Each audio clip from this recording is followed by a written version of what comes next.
two-stage air-cooled adsorption chiller. Professor Ayman has a PhD from United States in 1989. He is for the professor at the Mechanical Engineering Department at Mu'ta University. He got also Fulbright and the AD scholarship, and he spent some time also in, I think that TU, Technical University of Berlin. Also he has 2 patents in solar cooling and air water. He has more than 100 publications, and he is a NASA consultant. He will give us also a presentation about, I think that some things related to the patent in this field. So you can start, Professor. Thank you very much, Dr. Ahmed. Thank you very much, Dr. Ajib, for introducing me to the next seminar. I will take 30 minutes as promised, okay? Today we will be talking about what I can say is a Jordanian success story. Maybe such a story happens in Germany every day, where an idea comes into a patent and the patent is transferred to a commercial project. In Jordan, this does not happen every day. So we're trying to match you in this story at least, in one time. The idea is based about developing a chiller, an adsorption chiller, unique in its aspect, and is very competitive even to the German chillers, as we will try to say. This was based on a patent filed in 2006 in the European Union, 32 countries, and in the United States, and also, in addition to that, in Japan, Australia, and China. Now, this patent was adopted by a Jordanian company, backed by Jordanian expertise. Most of them, of course, were educated in the US and Europe. But we reached to finally produce a commercially valid, commercially viable product for adsorption, 2-stage, air-cooled chiller. So the story the success story I am telling you about, there is a story behind it. The story behind it is the wish to commercialize solar cooling. That wish was very eager in 2002. We wanted to have in Jordan a valid system where solar cooling is there, and it's technically viable and even commercially viable. Trying to convince some good person. He has a very nice villa in Amman, who happened to be my uncle. So that made it easier. So we tried to build actually this house. This is a 4,000 square meter house. The house was basically heated 90% by solar energy, by evacuated tube collector, and this was the first time we introduced evacuated tube collector on a commercial level in Jordan. And then we decided in winter we're gonna use this to power a 5-ton, which is something like 50 kilowatt, 5-ton refrigeration chiller. At that time, like all the literature and like Dr. Sulaiman was saying, the most suitable thing was absorption chiller, single stage absorption chiller. So we went ahead and we bought a chiller from an American Indian company called Thermax. They have actually a 10-ton absorption chiller that can be utilized to be used as a 5-ton, with lower capacity 5-ton absorption chiller. This was powered by 120 square meter of evacuated tube solar collectors. You can see here the storage tank and the chiller. Of course, this compressor here, by the way, is not a compressor; it's just for maintenance. And this is the edge of the cooling tower. we installed the chiller, and it worked. It worked. We produced 7 degrees chilled water. We cooled about 1,000 square meter area of it. However, we have problems. This chiller required some technician to be basically sleeping next to it. The biggest problem is the one I asked Dr. Suleiman about, is the crystallization. And as Dr. Suleiman have explained, the lithium bromide absorption chiller contains a high concentration of salt. And in certain conditions, and if you are not careful, then this salt crystallizes and blocks the entire tubes. And this chiller works under vacuum, and it's a great agony to decrystallize. That takes you a lot of work and a lot of days. Now, the crystallization occurs more frequently in solar system because, as I asked him also, the sun, you cannot control the sun. Sometimes the cloud comes, sometimes you need to have temperature actually above 80, 75 is really critical.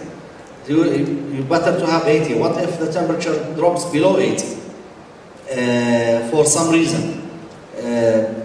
Then the idea is that you need to have a very sophisticated control system to put the chiller into a closing cycle, which takes 30 minutes.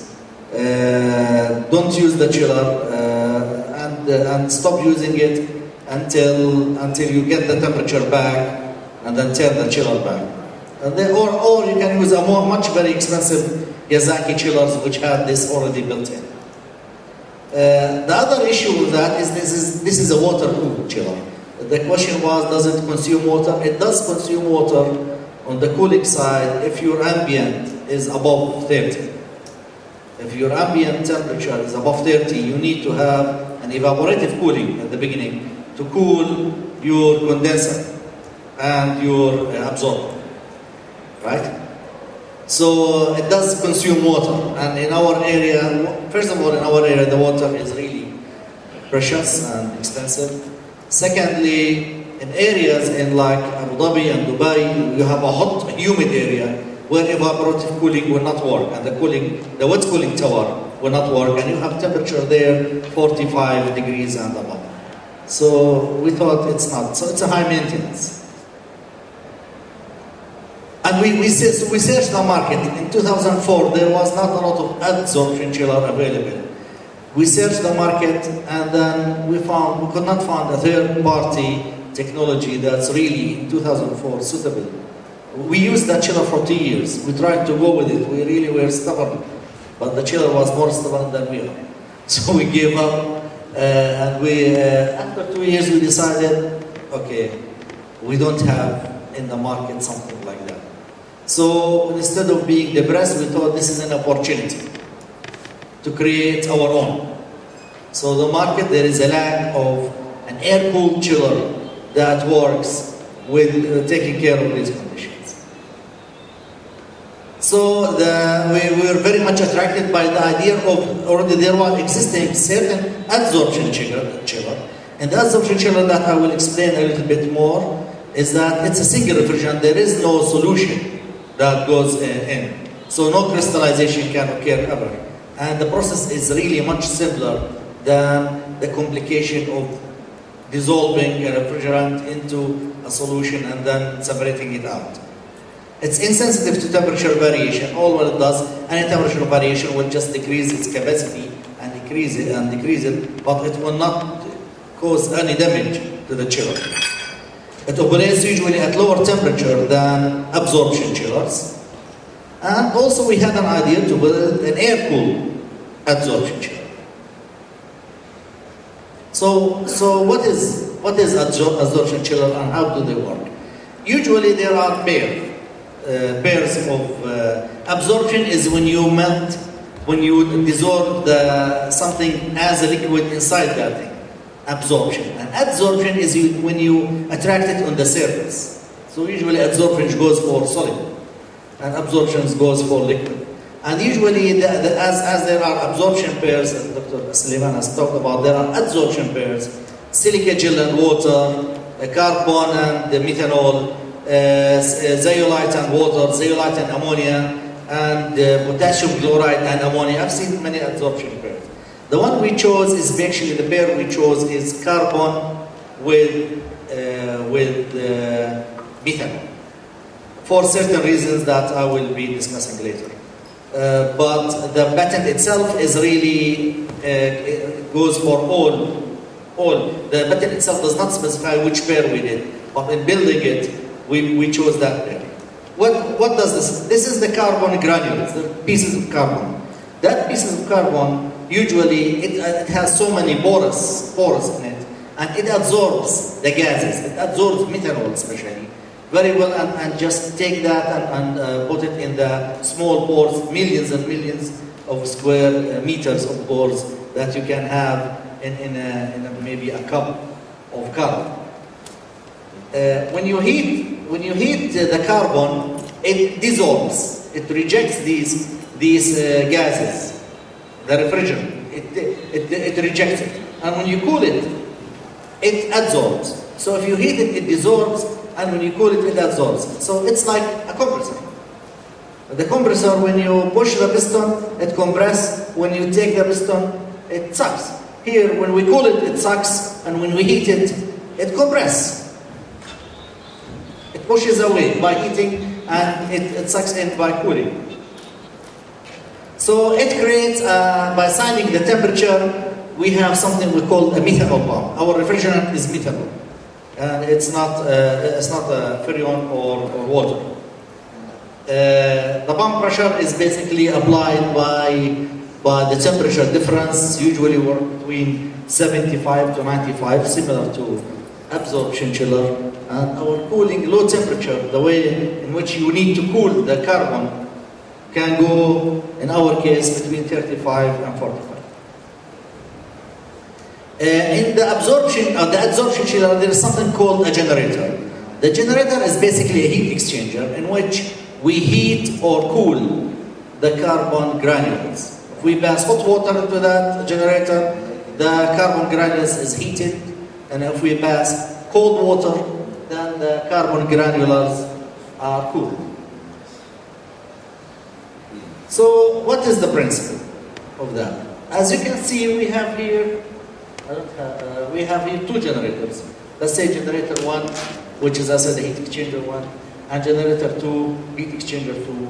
We have a condenser, any condenser of refrigerant, which is methanol in this case, and we have evaporator, and we have a throttling valve. So, what happens if I heat generator 1 and cool generator 2? Here I'm creating a vacuum because the carbon absorbs the methanol, and here I'm creating pressure. So the refrigerant will go from this generator going to the condenser, condensate, and going through the expansion valve, and going through the throttle to the evaporator, creating cooling effect, and being dissolved back into the generator 2. The next step is I reverse the cycle. I heat this generator.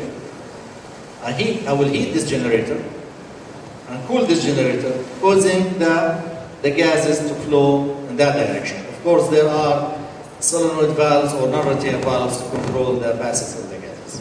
This is a basic adsorption chiller cycle. It's not our patent. This idea was there, and it's been used for the silica gel cycle. The silica gel is like the silica gel water pair, like absorption lithium bromide water pair. It requires cold cooling tower. It needs a cooling tower. You need to have a temperature around 30, 35 to operate that chiller. So while if you use the methanol activated carbon, the methanol condenses at 65 degrees. So it really, you don't need to have that. But the idea is that with methanol and activated carbon, the hot water temperature that you need to do that if you're going to do it in single stage, 2 generator, is something in the order of 130 degrees. First of all, 130 degrees is not easily attained. You need to have a concentrated solar power to attain that 130 degrees. You cannot get it by a flat plate or regular evacuated tube. And secondly, at 130 degrees, the methanol will interact and make a chemical reaction with copper, if there is any copper existing in the metal. This means you are restricted to go for stainless steel, which will increase them. So we came with our own patented idea. Our patented idea goes as follows. I am compressing the methanol into two stages, not in a single stage. In first stage here, I am heating this generator. While cooling that generator, he is raising the pressure of the methanol like 50% of the way. And if I raise this pressure of the methanol 50% of the way, then I heat this generator back again, raising the pressure of the methanol the other 50%. So again, let's go back. With low temperature, something 75 degrees, 80 degrees, I can rise the pressure of the methanol in the first step going up, like 50, we need to have a 0.5 bar, absolute, so I'm raising it like 0.25 bar, and then the second step, I'm raising it the other 0.25 bar. Meanwhile, the other two generators, okay, while I'm raising this generator that 50% of the way, so to make a continuous cycle, I am having the other generator also passing gases. Means when I reheat the generator again, the other 50% of the way, the methanol will pass through here, go into the condenser, go into the evaporator, and again.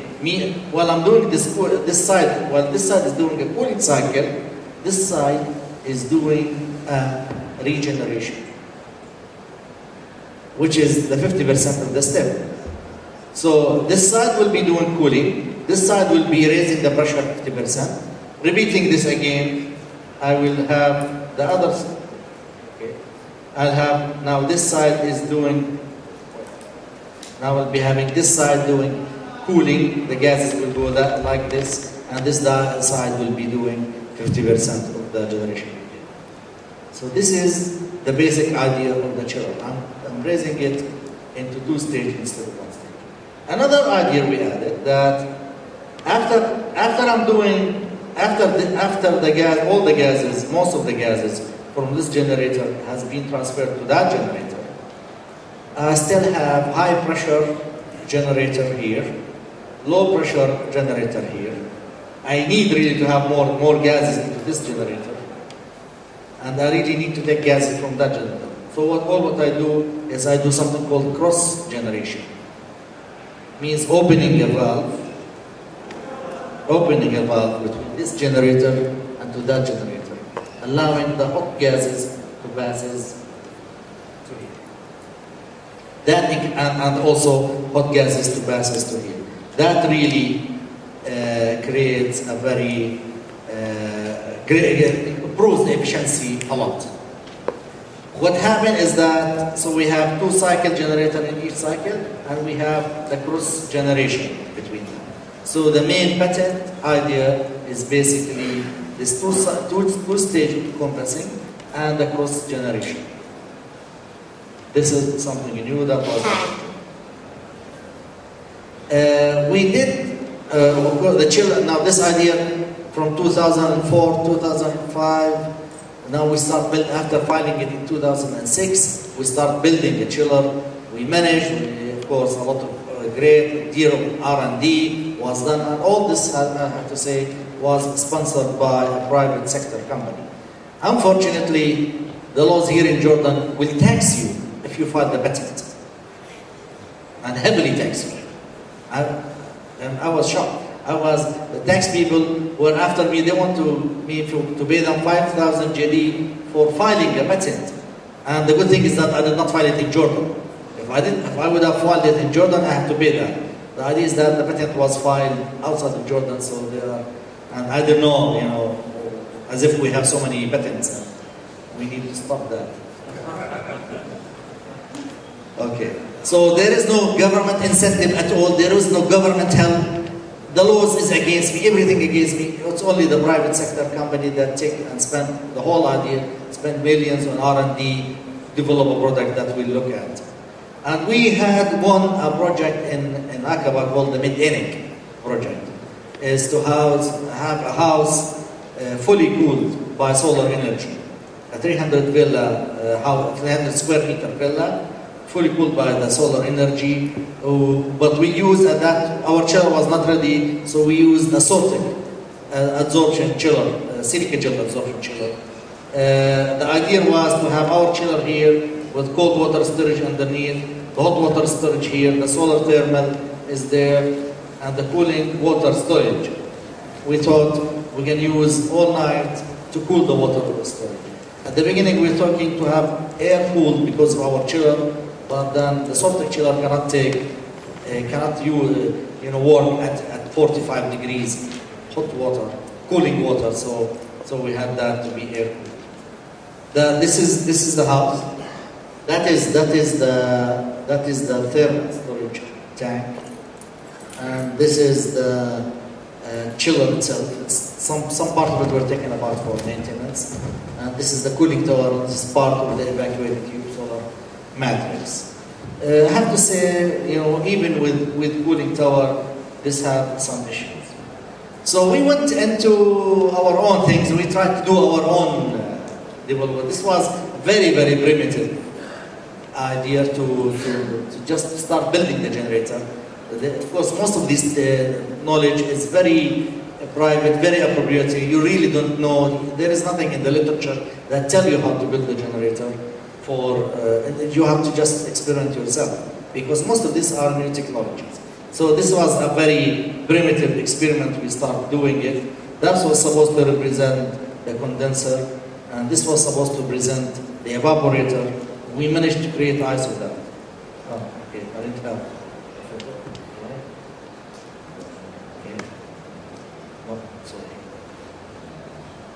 Okay, there was supposed to be a photo here where you can see ice formed on the evaporator as an intermittent. We called it solar ice. This was an intermittent cycle. Later on, we made our 4 generator in a very ad hoc prototype, very ugly, as you can see, to prove the concept.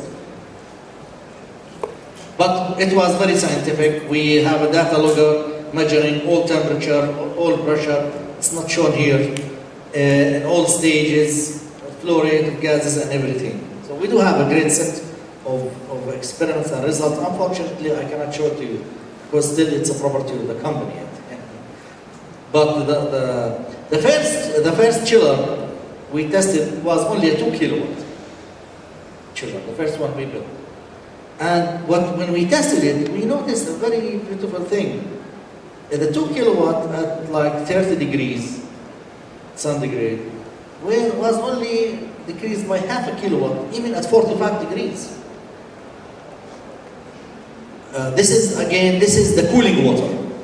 This reflects what's the ambient temperature. This is what you can get from the ambient temperature. Now this is something unique. The best absorption chiller we know about is a German one. And you can see here, as the cooling water temperature increases, according to their publication, the COP really drastically drops before 45. And they advise you not to work on this. And they advise you not to work above 40. And there is actually no data for them above 40. And we installed the sorting chiller. The sorting chiller definitely stops above 38, 35. So you can see how much percentage from 10 kilowatts here to even with the best to 5 kilowatts, half, more than half of the capacity. While we don't have this, so we went ahead and we did. Of course, there is in the second part of my presentation later on. There we went in doing modeling. There's a great deal of mathematical modeling, both static and dynamic stationary and non-stationary modeling, and we did a lot of experiment. Before we find it, and we built so many prototypes, and we showed the last one. But before we did that, this was the of our chiller. This is the behavior of our chiller, and this is the behavior of the existing adsorption chiller. If we think these are of the same capacity here, then of course they will beat us in that range of ambient, which is something between 32 and 27. But we are definitely much ahead of them in that range. And above 45, they don't exist. We operate it until 5 degrees.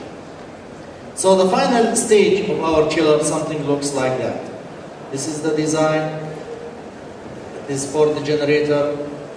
It has an evaporator in the bottom. There is a condenser on the side. And then there are the gas flow pipes. And there are the water flow pipes. And then we just wrap it up. Okay.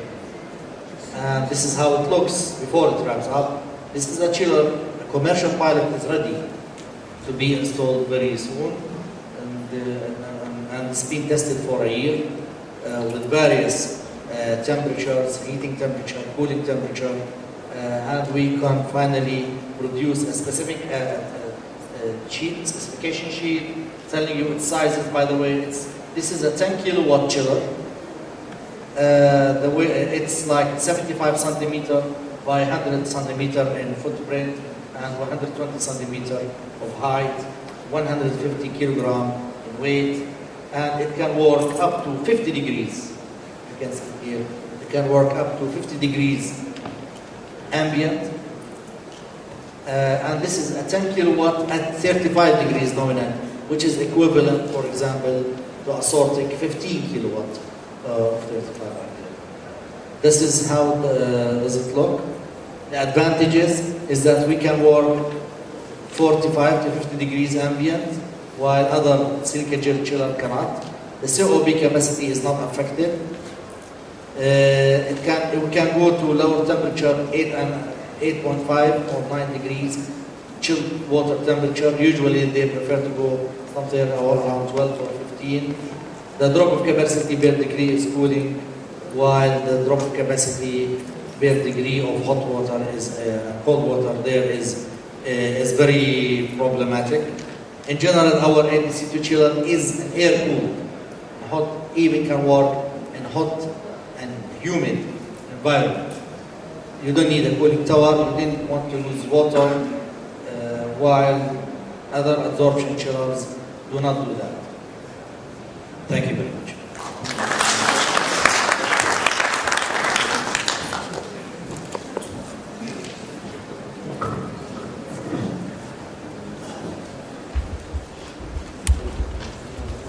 Okay, thank you, Professor Ayman. In fact, I think that we can take a few questions, and we can, only 2-3 minutes, and then we can discuss later in the cafe break. So, but first, let me take so you said that the temperature should be more than the hot temperature, more than 95. No, not more than. It can work. It can work. It works usually from 75 to 95 and above. Okay, above my questions are if we utilize CSV technology, so it will give more performance, or it is similar to the vacuum tube? It will give better performance, but the chiller is designed to work for. It's an overkill. The chiller is designed that you need to work with just regular technology. It can work with CSV technology. It will give the higher temperature. It will work. By the way, silica gel chillers cannot work above 95. There is a problem with the silica gel. While in the activated carbon, it can work. The idea is that why to go there? Why to go there? You can do it, but it's more expensive to use CSV collectors while using just flat plate or regular evacuator. Okay, so I think there is a question for Dr. Yacob. Dr. Okay, so we have one. Only we'll take about 2 questions, and after that we'll go to the cafe break. Yes.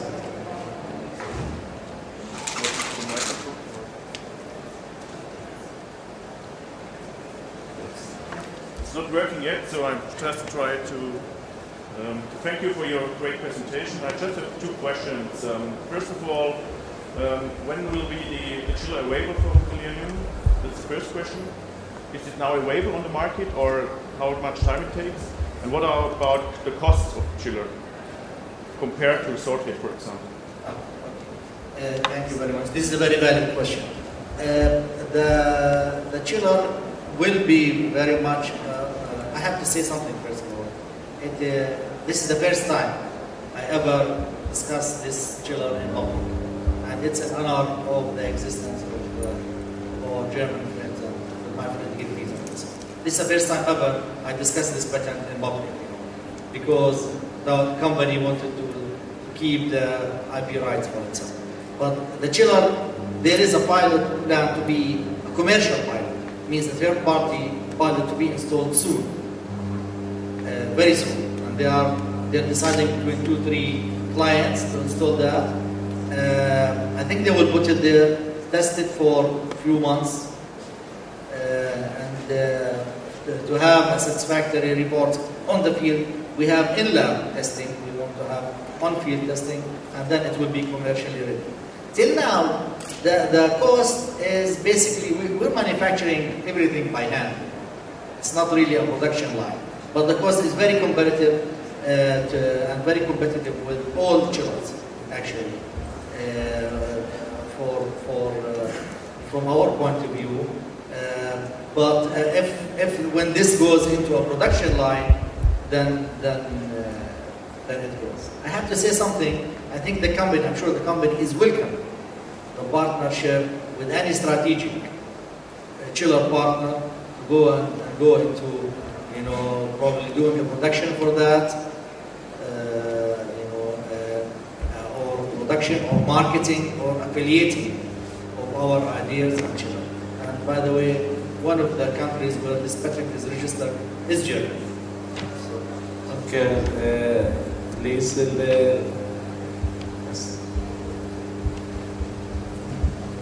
Thank you for this presentation. I have a question. Can you go back to this slide with the 4 units or 4 generators? With the principle? Yeah.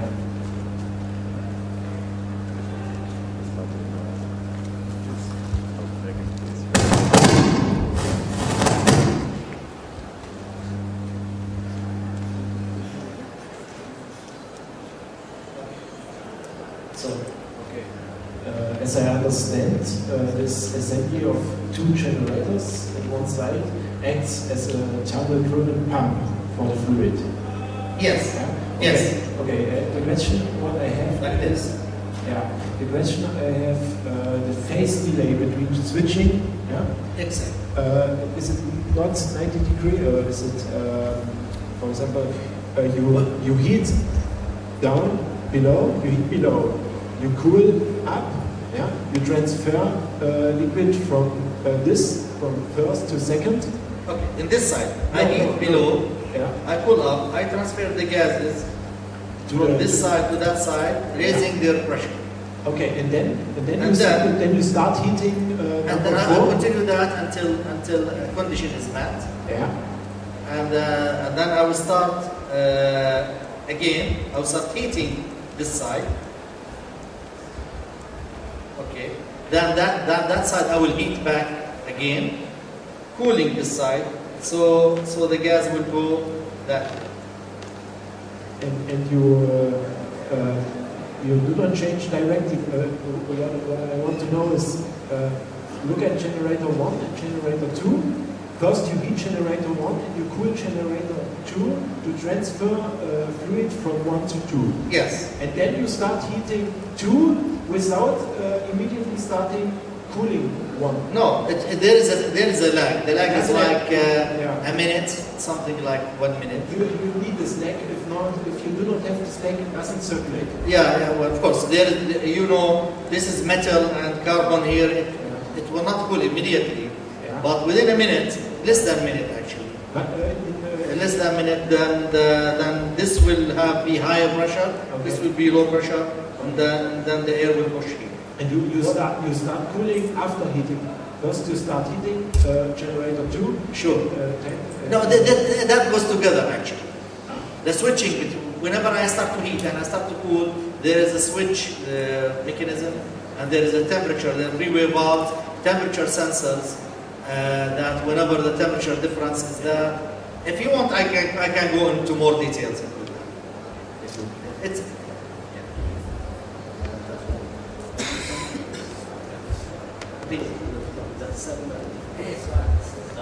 Okay, so let us Professor Ajib want to briefly. Thank you very much, and congratulations for this actually fine award. Have you please invested this machine or this fraction under variation of dry temperature, heat water temperature? Yes, yes. And how is with the same time as I have a high ambient temperature, and in this, by this high ambient temperature, how is the how big is the hot water temperature? Okay. Thank you. Yeah, thank you very much. I did show a set of graphs here. First of all, I didn't think I have time, but I will be glad to share that with you. We did investigate. It was in the lab. We changed the hot water temperature, the chilled water temperature, the cooling temperature. So we did all this cross variation. We didn't see anything strange. The thing is that whatever, for example, sorted chiller will behave in the range of ambient temperature between 27 to 32, we have the same behavior, but in the range between 35 to 50. You know, so the lines kept in the same linear effect. Of course, as you cool the ambient temperature, the heating water, the capacity will go, but not drastically. But and the good thing is the curve is really not that simple. The curve, let me show you here. There's one. That curve is really smooth. This is basically the main advantage. It kept the same. See, for example, the silicagel chiller, the dropping curve with ambient, as you increase ambient temperature, the curve drops sharply. The slope of our curve is much less, and is not affected by hot water temperature. That slope remains the same. Okay, it seems that there are many questions, but public relation forces us to go to the coffee break. In fact, I would like also to say that when I discussed with Professor Ayman about his presentation, he told me that this is the first public presentations about this very important subject. I would like to thank all speakers today, Professor Hamdan, Professor Ajib, and also Professor Maita. And we can now take, I think, that 15 minutes coffee break in order to be with the time for the presentation. So please, the coffee break will be outside. Thank you very much for all speakers.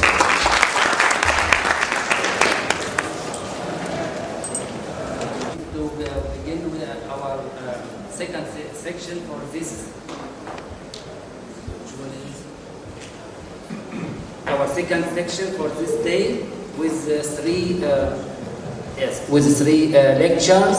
The first lecture is by Professor Kachmi from Technische Universität Hamburg-Harburg, and the second presentation is by Professor Edson from University Erlangen in Germany also, and the third presentation is by Mr.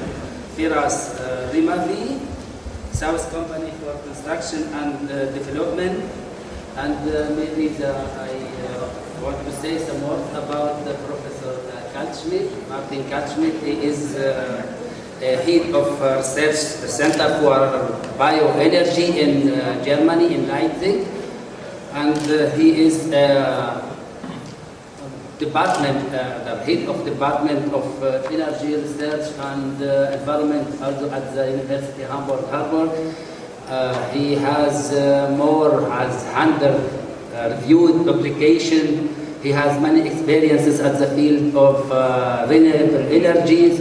I know him since many years. He was and is our partner in many European projects in Syria and in Arabic countries. I am very pleased to give you the word, Professor. Sorry about that. Yeah. Professor Archie, ladies and gentlemen, it's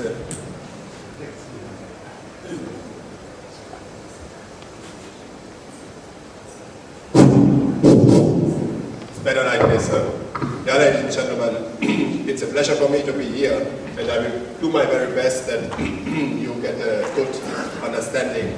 Salman Archip asked me to give an overview about heat and electricity from geothermal energy, which might be a possibility also for a country like Jordan. And I'm happy to do this because in the old days I studied for petroleum engineering, so this was already a little bit what I'm working since my study times on. And then we have some activities ongoing in the field of geothermal energy, which are monitoring me in our institute at Hamburg University of Technology. So I also can give you some experience about that.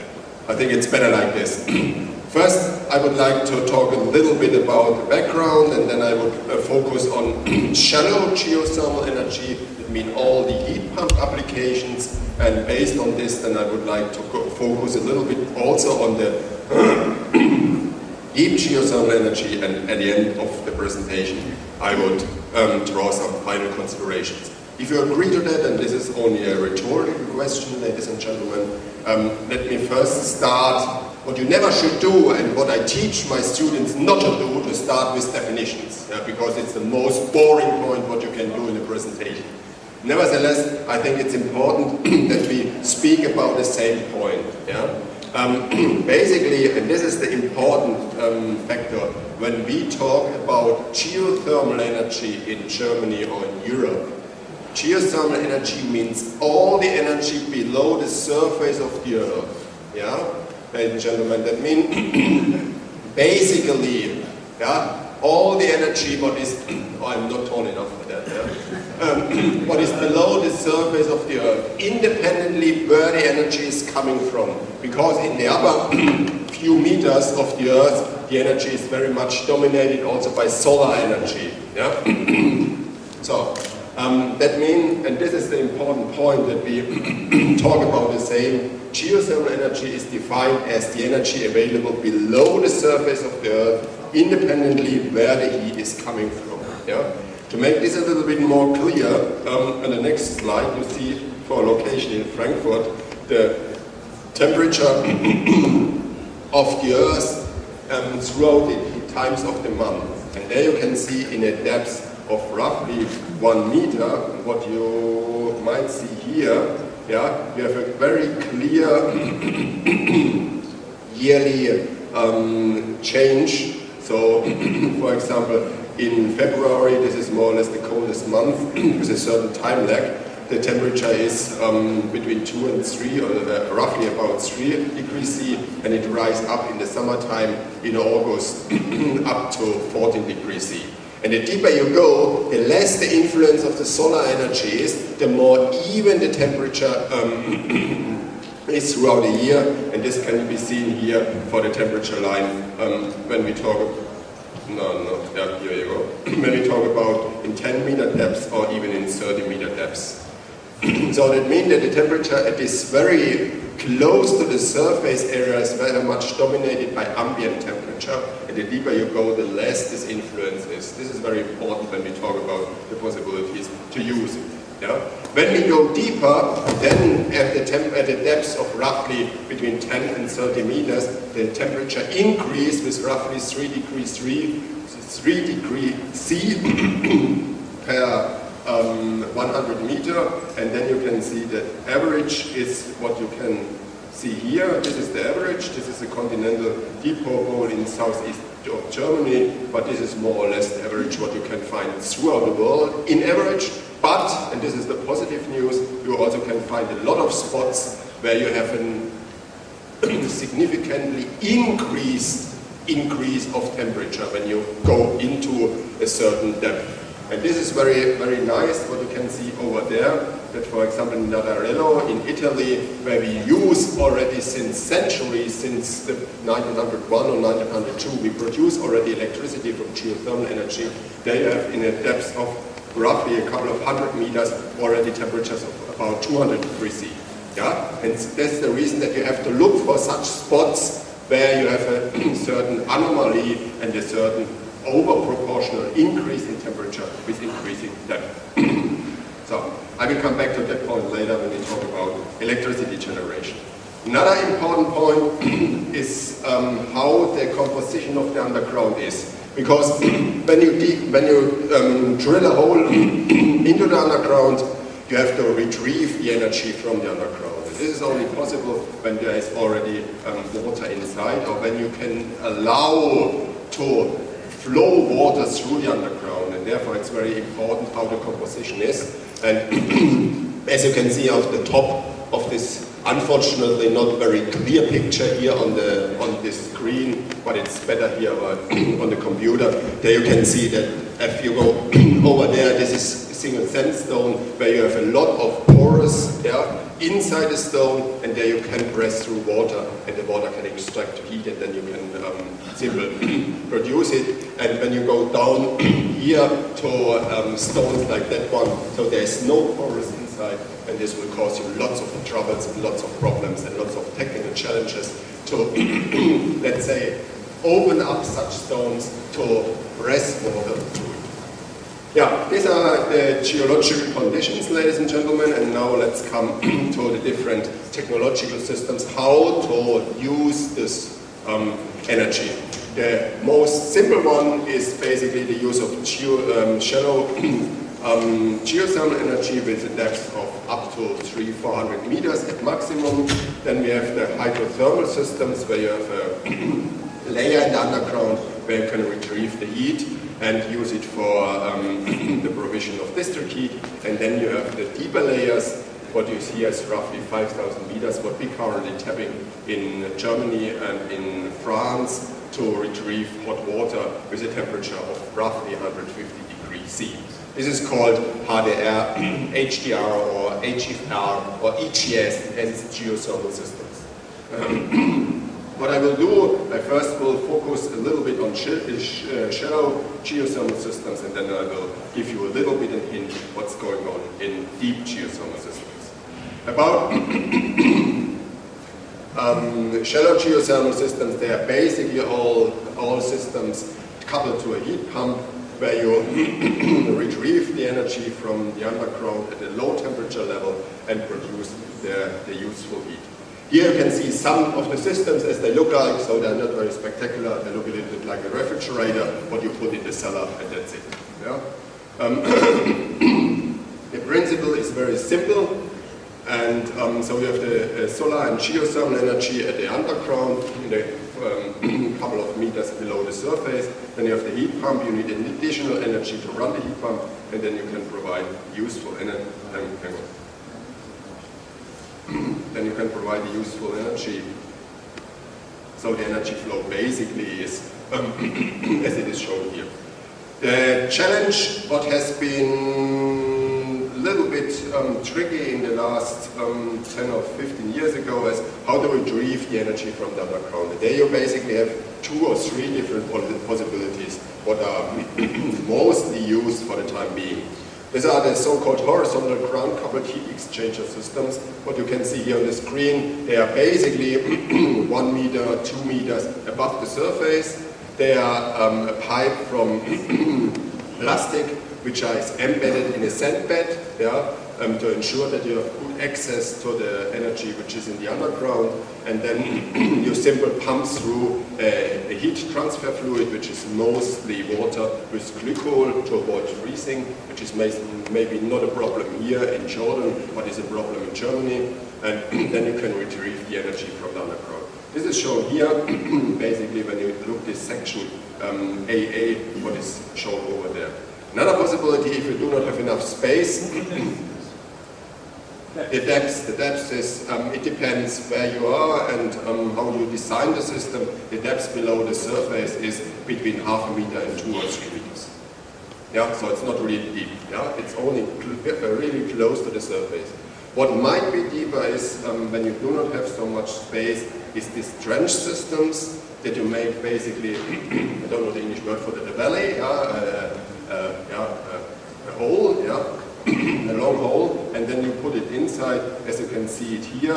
And this has also been done for industrial application, where they used to use the parking lot, where they retrieve all the earth from a parking lot, and they make a couple of these trench systems, what you can see here, within the parking lot, and then they retrieve the energy from there, and you even can store it over there.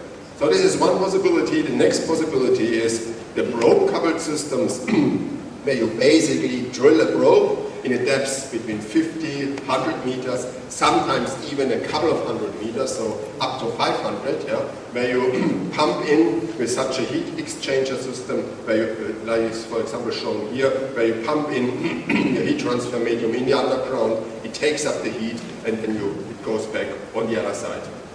The challenge is that you ensure that you have a good access to the underground. Between the heat transfer probe or pipe, what is shown on the right hand side of the slide, and the underground. And therefore it's necessary that you press in a special fluid here when you drill the hole, and then you bring in your pipe, that you fill this, that you ensure that there's a good heat transfer between the underground and your pipe. But this has been more or less realized successfully for the time being. What you also have to take in care, and this has been caused quite a lot of trouble and a lot of political and emotional discussions in Germany, you have to ensure that you know how the underground is, because we have in Germany a city where they drilled some pipes like this, to establish a system like you show here, and then they drilled through a layer of anhydride. Anhydride has the characteristic that if water is coming with it, it's growing, and now the center of the city is slowly growing by a couple of centimeters each month. And this is not very good for the buildings. If part of the city is growing underground, so you have a lot of breaks in the houses, and this causes a lot of emotional problems. It's simple that the company who take the job was not qualified to do it, but as it is often that the press does not really, let's say, provide the information in the right way. And the last possibility, what you have, what is not so much used for the time being, are the groundwater coupled systems, where you basically pump the groundwater from one well over the heat pump, and then you re-inject it on the other well. This also works in principle fairly good, so this is an open system. The challenge is simple, that you basically reduce the temperature of the groundwater in the heat pump. And when you reduce the temperature of the groundwater in the heat pump, there might be some elements or some components of the groundwater coming from a liquid in a solid phase. And that means that you have to clean the heat exchanger quite often, because then you reduce the heat transfer between the groundwater and your heat pump. And this is the reason why these systems are not so much used for the time being. It depends very much on the characteristic of the water what you retrieve from the underground. If this is fine, then the system works successfully. If this is from the characteristic not so good, then you run in a lot of trouble. And then you go via heat pump, where I do not want to go in detail concerning that, because I assume that everybody knows how a heat pump works. It's basically, you have a low temperature side here, and you have a high temperature side, and you have a compressor over there, which is run normally by electrical energy, partly also by natural gas, and then you transfer the energy from a low temperature level to a higher temperature level. But this technology is basically market mature.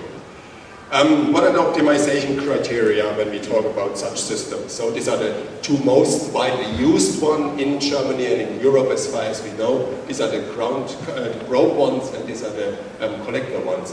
What you have to try is to achieve a maximum temperature on this side, to have a maximum coefficient of performance, And you have to ensure that the usage of the heat is a minimum. That means you have to adjust your heating systems in the house, that you go, for example, for floor heating systems like it is shown on the two slides. Yeah?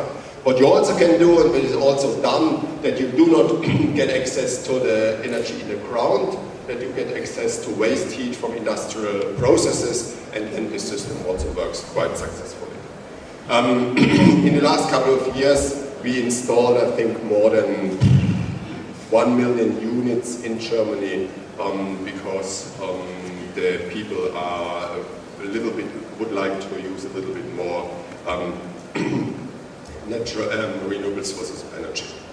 When we talk about economic considerations, and this is an example for Austria, so it might not be true here for the situation in Jordan, then you can see that the heat pump applications, and this is within the red box, are from the costs in the same order of magnitude as, for example, the provision of energy from natural gas and from heating oil. So this is also one of the reasons why this system has been used more widely in the last couple of years, or last couple of years in Europe. Yeah? So they are, from an economic point of view, quite promising, but this economic point of view is very much dependent on the price for electricity you get, because mostly they use for the time being electricity coupled systems. When we talk about the environmental comparison, environmental aspects, about the CO2 equivalent emissions, and there you can see that also compared to the fossil fuel options like light heating oil or natural gas, with heat pumps, with use of geothermal energy coupled by heat pumps, you can indeed reduce the greenhouse gas emissions quite substantially, and so they can contribute indeed to reduce the greenhouse gas emissions. The greenhouse gas emissions of this ground-coupled heat pump systems very much dependent on the energy you need to drive the heat pump. And as you can see it here, roughly 95% of the energy of the overall greenhouse gas emissions are emitted by the provision of electrical energy. And that's the reason why, if we talk about these systems, for example, in Austria or in Norway, where most of the energy is coming from hydropower, the environmental performance is very, very good. When we talk about Germany, the environmental performance is somewhere intermediate, because we have still a lot of coal-fired systems. And when we talk about a country like Poland, for example, which is basically completely dependent on coal-fired systems, then the environmental performance is fairly bad. Yeah? From that point of view, even from an environmental point of view, you have to look very carefully where the energy is coming from. And this is the reason why we propose to go more on natural gas-fired systems, because then the environmental performance is more promising. Yeah, ladies and gentlemen, this is what I would like to discuss with you about shallow geothermal energy. And now the last 10 minutes of my presentations. Yeah, I still have 10 minutes according to my clock. Yeah? Let's also focus a little bit on deep geothermal energy. What you have to do there is, with conventional drilling technology, you have to drill a hole, like with such a drilling rig, to get access to the underground. Yeah? And to doing this, there are basically two possibilities. When you have a steam reservoir somewhere in the underground where you have a geothermal anomaly, yeah, you simply drill a hole, as it is shown here, and then you go over a heat exchanger to provide electricity and heat, and then you produce the, let's say, hot water or steam via one hole, you go over the heat exchanger, and then you press back the brine, the cooled down brine, into the underground. So the system is fairly simple, and as you can see from there, the costs are very much dominated by the wells. The deeper the wells, the higher the costs, and therefore you have to look for a spot where you have, let's say, high temperatures at low depths. Yeah? So direct steam utilization, as you do it, for example, in the geysers in the US, or in California, or like you do it, for example, in some spots in New Zealand or in the Philippines, is totally simple. Yeah? You drill there a hole of a couple of 100 meters, and there you have a dry steam reservoir where the dry steam is coming out of the underground, and you go via the turbine, you go to the condenser, and then you press back the brine into the underground, and that's it. Yeah? That's all. Yeah? But the challenge is to find a spot where this works. And there are not very much. Yeah? But still, there are quite a lot. For example, in Chile, we did some investigations and there's still good chances, but nobody explored it for the time being. This is the most simple one, and as you can see, such.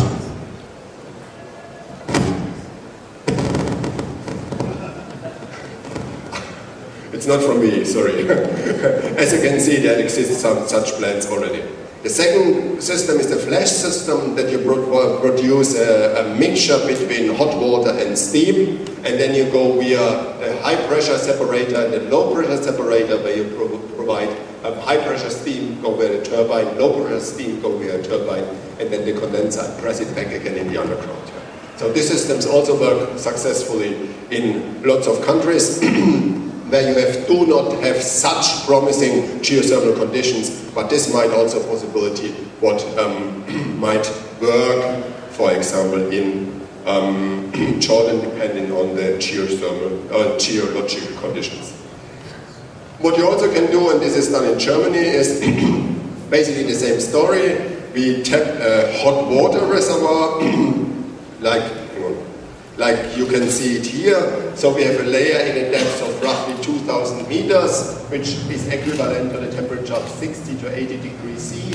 And then we tap it by a well, we produce it, and then we go for heat provision. This is very simple, and there are a lot of plants like this existing in Europe, especially in the Paris Basin. Yeah? What is more coming now, more from a research side, is the so-called EGS, Enhanced Geothermal Systems, where you have a dry underground, basically, and then you make, again, your two wells, but then you have to stimulate the underground. What you're doing, you press in with a high pressure, lots of water, that you open up, let's say, heat transfer areas or flowways for the underground. You do the same also on the other side, and then it works like it has been explained already. So you press in on one hand side cold water. The cold water is then going through the underground to the other well, and from this well you produce again the hot steam or the hot water or the steam, and then you produce electricity and or heat. So this basically works, and there you use normally a binary cycle where you do not go directly from your brine up to the turbine, so you use via heat exchanger, you heat up a second cycle, and this cycle is mostly run by organic cycle medium, like hexane, for example, or when you go via Kalina cycle, this is a mixture between water and nitrogen, ammonia. Yeah. So even this works quite successfully, and we have a lot of examples in Germany and in other countries where you can show that this is doing well.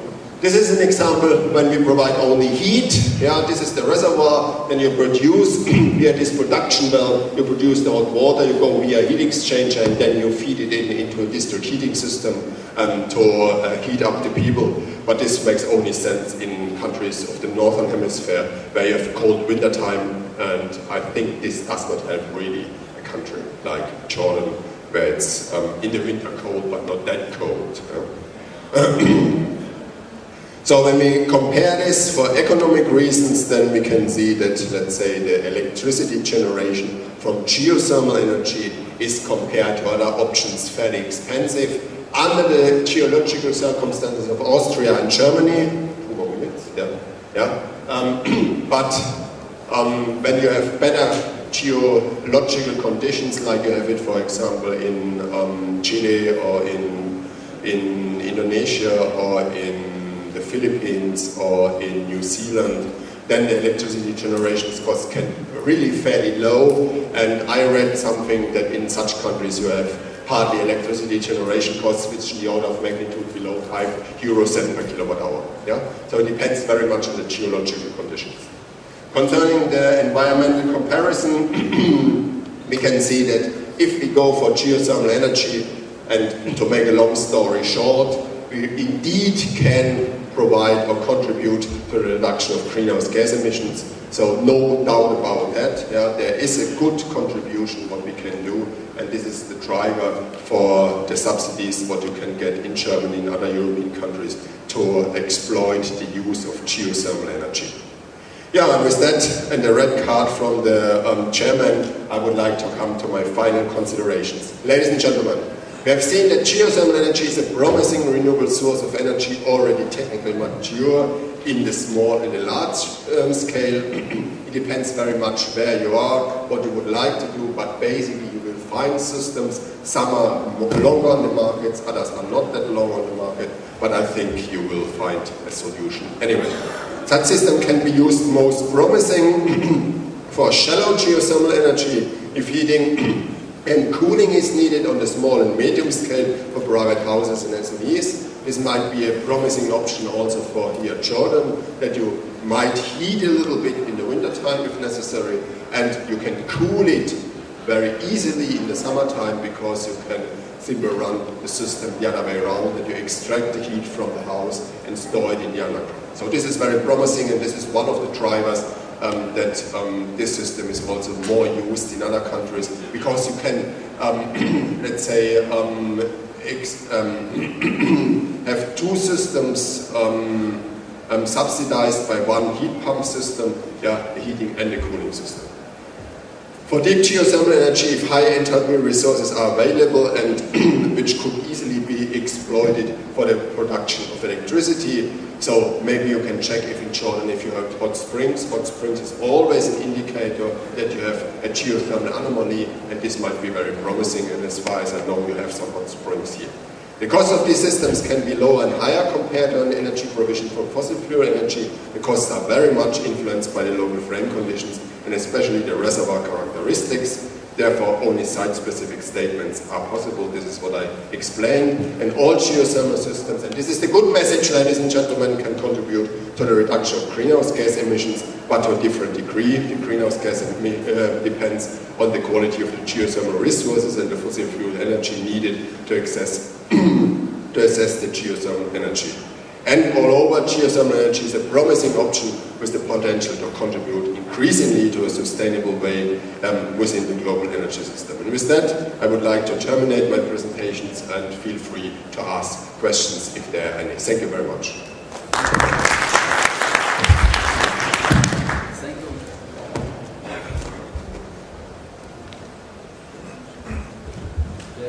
Thank you. Thank you very much, Martin, for this interesting presentation or informative presentation. Maybe some questions. I think it's working. Yes, now. Okay. Thank you again.